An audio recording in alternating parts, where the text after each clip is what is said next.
Halo teman-teman pejuang RSP, menjadi seorang leader yang memiliki staff tidaklah mudah ya. Tapi sebelum menjadi leader yang baik, kita juga harus belajar bagaimana menjadi seorang staff yang baik. Membangun respect sama atasan adalah salah satu langkah yang penting dalam membangun hubungan profesional yang sehat di masa depan. Yuk belajar bagaimana cara kita untuk mengembangkan sikap-sikap yang baik terhadap atasan-atasan kita. Kelak, pada saat kita menjadi leader atau menjadi atasan, kita juga tahu bagaimana memaintain diri kita dan menjadi leader yang baik dan mengelola staff-staff kita juga. Oke, yang pertama, setiap atasan itu sedang memiliki peran dan tanggung jawab. Leader kita itu dia punya pressure, punya tanggung jawab, punya target dari atasannya lagi. Jadi coba kita sebagai staff sekali-kali berpikir dan melihat dari sudut pandangnya mereka. Itu kenapa mereka bisa bersikap seperti itu kepada kita. Kita harus lihat juga bagaimana tanggung jawabnya dia. Terus ruang lingkupnya itu sebesar apa, sehingga kita bisa mengerti kenapa mereka melakukan hal tersebut. Terus juga kita berpikir apa yang ada dalam pikirannya itu apa, sehingga mereka berbuat sedemikian rupa gitu. Sehingga kita sebagai staffnya bisa clear dan lebih memahami saat target-target dari atasan kita, ya kita harus achieve gitu, nggak boleh serta-merta menggampangkan. Kalau kita tidak respect dengan atasan kita, ya kita akan cenderung sulit respect juga dengan pekerjaan-pekerjaan yang sedang kita lakukan. Karena pekerjaan kita ini berhubungan dengan atasan kita juga.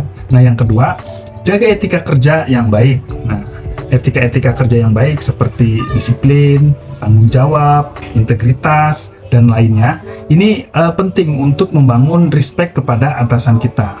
Kita pernah janji apa sama dia, ya kita tepati. Komitmen kita dengan atasan kita seperti apa, ya kita lakukan gitu kan. Follow the plan, commit to close gitu. Jangan akhir-akhir bilang, wah nggak selesai gitu.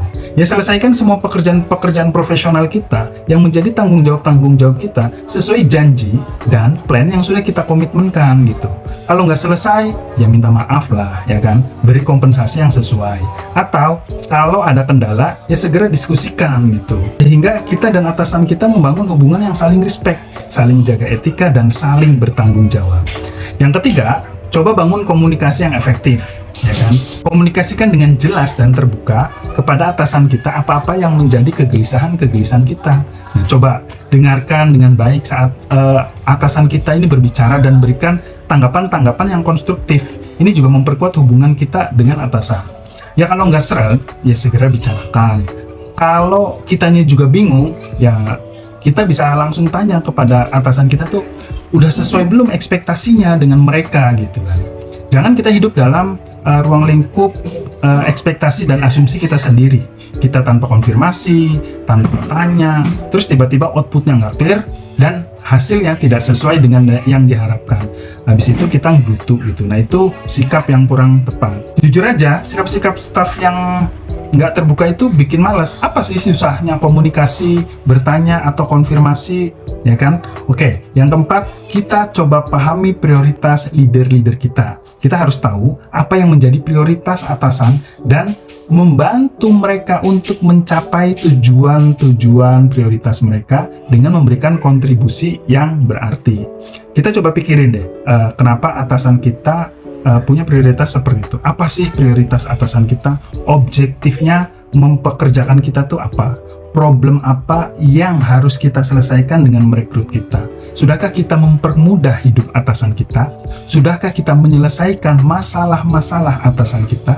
Nah, kalau atasan kita masih ngomel-ngomel, itu tandanya kita memang nggak menjadi bagian dari problem solving bagi mereka gitu. Kita hanya menjadi beban. Atau jangan-jangan kita hanya memang menjadi beban bagi atasan kita. Coba tanya pada diri sendiri dan terima kasih, selamat mempraktekkan.